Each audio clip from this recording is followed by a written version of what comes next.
Thank you, Susan. Thank you, everyone. Oh, thank you so much for braving the cold to be out here today. We love you! So honored to be here with you all, roaring for justice, roaring for equality, roaring for peace, and roaring for change. No justice? For those of you who don't know me, my name is Evelyn Yang. And as Susan mentioned, I am a professional marketer turned stay-at-home mom. I have 2 wonderful little boys at home, one of whom is autistic. And I've lived in New York my entire life, but I never imagined that I would be here today in this context with my husband, Andrew Yang, running for president. I have to admit that when he first told me he was running, I thought it might just be a phase. Like so many of us, he was very unhappy with the outcome of the last presidential election. That's a good start. And he was searching for answers. When I realized what his motivation was and what he was set out to accomplish, that's when I gave him my blessing. Nice work. Andrew is fighting for big structural change, That works. putting power back into people's hands. His message is humanity first, and his signature proposal is the freedom dividend, $1,000 a month for every American adult. It's otherwise known as a basic income. It's what Martin Luther King was fighting for when he was assassinated. And it is such an important idea that this is one of the main reasons why I let Andrew run for president.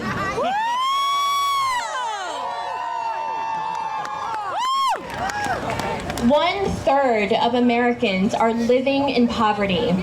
70% of them are women and children. I'm talking about hunger and homelessness in New York and in the United States of America. We have all become way too comfortable with this reality. And we are one of the richest nations in the history of the world. None of us should be okay with this. We have the means to eradicate poverty. And I believe, cheer for eradicating poverty. We have the means to eradicate poverty, and I believe that we have a moral obligation to do so. Poverty is racist. Poverty is sexist. Poverty preys on the LGBTQ community. A basic income is the most direct way to end poverty. Women in our society have an extra burden. We are overwhelmingly the mothers and the caregivers. We regularly sacrifice our time, our dreams, our financial independence in the service of our families. The freedom dividend would immediately recognize the uncompensated work that caregivers do every day, as well as recognize the uncompensated but important work of so many other people, such as the work of mentors and coaches, and organizers and activists, artists and creatives. And let's not forget the women who are trapped in abusive situations. Of course, $1,000 a month would not solve all of their problems, but it would be transformative. It would mean that they could walk away with an income, with a reliable source of income to start. We have an obligation to look after the most vulnerable and the most marginalized in our community. The freedom dividend would be a safety net, a lifeline for anyone falling on hard times, because we all know that poverty is a slippery slope. Yes, ma'am. Sometimes I get to read the letters that Andrew gets from supporters on the campaign trail. Most of them happen to be from women. One woman's story in particular resonated with me. She's an entrepreneur, and she said that after she heard Andrew talking about how women entrepreneurs need more resources and more support, she had the courage to step forward and press charges against an investor who had sexually assaulted her.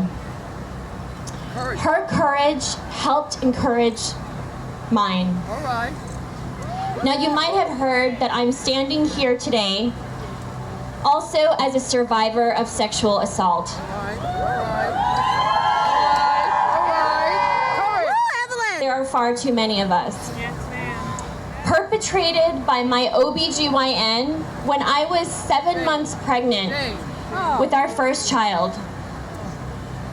I never returned to see him again, but I lived with shame and regret. I later discovered that he had assaulted dozens of women over a period of decades at a university hospital that enabled his abuse. And then that university used all of their institutional influence and power to set up a plea bargain of the century. There was no jail time, barely a registered sex offender. The victims in this case were thrown under a bus. We had no visibility as to the deal making, no real explanation, and no justice. No justice? No justice. I wish I could say this was an isolated case, a freak example of injustice. But unfortunately, it is not. Ma'am. Far too many women in our society are harmed and hurt, and then betrayed again by the institutions that are meant to protect us. I'm telling you what you probably already know. But what happened to me was business as usual. As we learned with the Weinstein and the Epstein cases, this is nothing new. All right. This is happening right now, underneath our noses. Every day. It is the abuse of power and privilege. Yes, ma'am. Counting on women to feel helpless and stay silent. Because if they speak up, who will listen? Who will believe them? And what will even change? Because the victims are poor women, or women of color, or just normal women who don't have Hollywood behind them, for example. That was me, a normal, anonymous woman. But in my case, what no one saw coming was that this Jane Doe's husband would eventually run for the President of the United States and become a national political figure Yes, ma'am. with hundreds and thousands of supporters. Thank you, Yang Gang. All right. And that suddenly this Jane Doe would have a national platform. Yes, ma'am. It is a great, great privilege to have a public voice. And I didn't want to waste it. Thank you. Good job. So you see, for me, Thank you, the theme of this march, to rise and to roar, Rise and to it's roar. very personal. As terrifying as it was to share my story on a national stage, I had to believe that coming forward would help me reclaim my voice and help others reclaim theirs.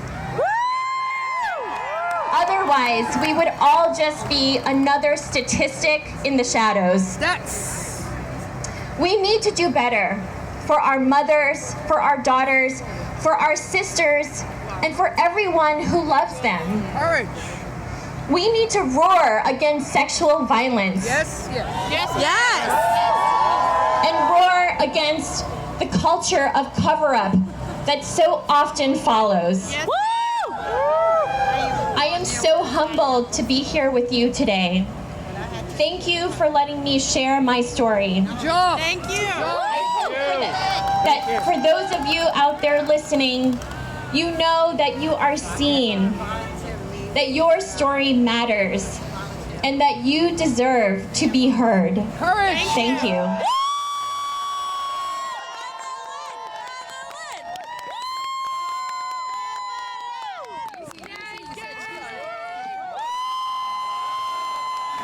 Put the money in our hands. Put the money in our hands. Put the money in our hands. Can we afford it? Yes. Will it cause inflation? No. Is it awesome? Yes. Is anyone trying to make it happen? Yeah, that guy.